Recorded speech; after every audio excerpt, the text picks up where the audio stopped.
Στα παρακάτω βιντεομαθήματα θα παρουσιάσουμε το σύστημα πέδησης ενός αυτοκινήτου. Αναλυτικότερα θα δούμε ποιος είναι ο σκοπός του συστήματος πέδησης, τι είναι η ενέργεια πέδησης, ποιοι είναι οι παράγοντες που επηρεάζουν την επιβράδυνση, ποια είδη συστημάτων πέδησης έχουμε, ποιες είναι οι διατάξεις των υδραυλικών συστημάτων πέδησης, τι είναι τα υγρά φρένων, ποια είναι τα βοηθητικά συστήματα πέδησης και τι φθορές ή βλάβες παρατηρούνται κατά τη λειτουργία του συστήματος πέδησης. Πάμε τώρα να δούμε ποιος είναι ο σκοπός του συστήματος πέδησης.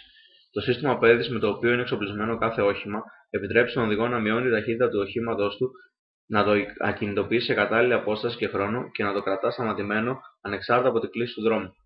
Η λειτουργία του συστήματος πέδησης βασίζεται στη τριβή μεταξύ των ακίνητων και κινούμενων επιφανειών, δηλαδή μεταξύ της ρόδας που είναι η κινούμενη επιφάνεια και του οδοστρώματος που είναι η ακίνητη επιφάνεια. Όταν οι κινητές επιφάνειες τριβής πιεστούν δυνατά πάνω στις ακίνητες, τότε αναπτύσσεται τριβή μεταξύ τους και μετατρέπεται η κινητική ενέργεια του οχήματος σε θερμότητα, η οποία στη συνέχεια διώχνεται στο περιβάλλον μέσω των τροχών.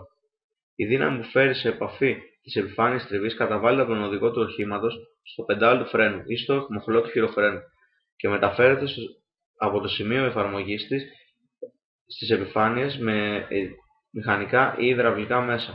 Όταν η δύναμη αυτή δεν επαρκεί για την πέδηση, τότε χρησιμοποιούνται βοηθητικά συστήματα ενίσχυσής της, τα οποία βασίζονται στην υποπίεση, σε εργόφρενα ή μια ανεξάρτητη πηγή ενέργειας με πεπιεσμένο αέρα, τα λεγόμενα αερόφρενα ή ηλεκτρόφρενα. Πάμε τώρα να δούμε τι είναι η ενέργεια πέδησης. Όλοι μας γνωρίζουμε από τη φυσική ότι όταν ένα σώμα μάζας M κινείται με ταχύτητα V, έχει μια κινητική ενέργεια που δίνεται από τον τύπο ε ίσον 1/2 μάζα του σώματος επί τη ταχύτητά του στο τετράγωνο, όπου η μάζα του σώματος πρέπει να είναι σε κιλά και η ταχύτητα του σώματος πρέπει να είναι σε μέτρα ανά σεκόντ. Βλέπουμε ότι το βάρος του σώματος είναι β κεφαλαίο ίσον m επί g, όπου m ίσον β δια g, όπου g είναι η επιτάχυνση της βαρύτητας. Έχουμε ένα παράδειγμα στο βιβλίο, το οποίο μας λέει ότι όταν ένα αυτοκίνητο με μάζα 1000 κιλά κινείται με ταχύτητα 72 χιλιόμετρα/ώρα, αλλά εδώ προσέχουμε ότι πρέπει να κάνουμε τη μετατροπή των χιλιόμετρων/ώρα σε μέτρα ανά σεκόντ. Δηλαδή, έχουμε 72 χιλιόμετρα, είναι 72.000 μέτρα. Τα διαιρούμε με το 3.600 σεκόντ που έχει η ώρα και βρίσκουμε το νούμερο σε μέτρα ανά σεκόντ. Στην περίπτωσή μας είναι 20 μέτρα ανά σεκόντ. Παίρνουμε το J είναι 9,81, μπορούμε να το πάρουμε και 10 για να έχουμε καλύτερα νούμερα.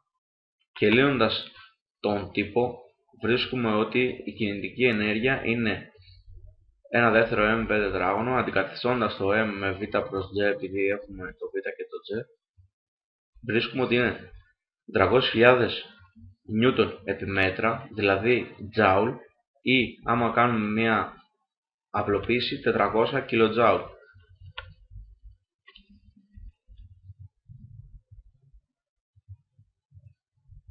Για να σταματήσει ένα όχημα πρέπει η κινητική του ενέργεια να μετατραπεί μέσω της τριβής σε θερμότητα. Η ενέργεια αυτή ονομάζεται έργο τριβής ή έργο πέδησης. Αν ονομάσουμε στο διάστημα μέσα στο οποίο θέλει ένα όχημα να σταματήσει και Fp της δυνάμεις που του αντιστέκονται στην κίνηση, τότε το γινόμενο S επί Fp μας δίνει την ενέργεια πέδησης. Και αυτή είναι ίση με την κινητική ενέργεια. Εξισώνοντας τις δύο εξισώσεις, βλέπουμε ότι η απόσταση που χρειάζεται ένα όχημα για να φρενάρει δίνεται από τον τύπο S ίσον μάζα του οχήματος επί ταχύτητα στο τετράγωνο δια 2 επί το συντελεστή τριβής του εδάφους επί το βάρος του οχήματος. Και άμα κάνουμε τις αντεκαταστάσεις, το m δηλαδή το βάλουμε β προς g, βλέπουμε ότι είναι ίση με 1/2 ταχύτητα στο τετράγωνο δια συντελεστή τριβής επί g. Για να υπολογίσουμε την πραγματική διαδρομή και τον χρόνο πέδησης, χρησιμοποιούμε τον παραπάνω τύπο, τον οποίο στο δικό μας παράδειγμα, κάνοντας τις αντικαταστάσεις, βρίσκουμε ότι είναι 33,98 μέτρα. Όμως, πρέπει να υπολογίσουμε και ένα σεκόντ ως την καθυστερούμενη ενέργεια του οδηγού μέχρι ότου αυτός πατήσει το πεντάλι του φρένου. Και αν υπολογίσουμε ότι το 1 σεκόντ που θέλει ο οδηγός είναι περίπου 20 μέτρα, προσθέτουμε στο αρχικό νούμερο στα 20 μέτρα και βρίσκουμε το συνολικό μέγεθος, το συνολικό ποσό που θέλει για να σταματήσει. Βλέπουμε λίγο τους παράγοντες που επηρεάζουν την πέδηση. Οι παράγοντες που επηρεάζουν την πέδηση είναι ο συντελεστής τριβής ανάμεσα στις επιφάνειες που έρχονται σε επαφή κατά την πέδηση. Ο συντελεστής αυτός εξαρτάται από το υλικό τριβής των τριβόμενων επιφανειών. Ένα δεύτερο που επηρεάζει την πέδηση είναι η θερμοκρασία που αναπτύσσεται στις επιφάνειες αυτές κατά την πέδηση λόγω της τριβής. Αν δεν έχουν ληφθεί τα κατάλληλα μέτρα για την απαγωγή της θερμότητας που αναπτύσσεται εξαιτίας της τριβής, τότε μειώνεται η αποτελεσματικότητα της πέδησης και κατά συνέπεια η επιβράδυνση του οχήματος. Ένας άλλος παράγοντας είναι το είδος και η κατάσταση του οδοστρώματος. Αν το είδος και η κατάσταση του οδοστρώματος είναι καλή, τότε έχουμε μια πολύ αποτελεσματικότερη πέδηση από ότι αν είναι ένα από τα δύο φθαρμένο ή όχι.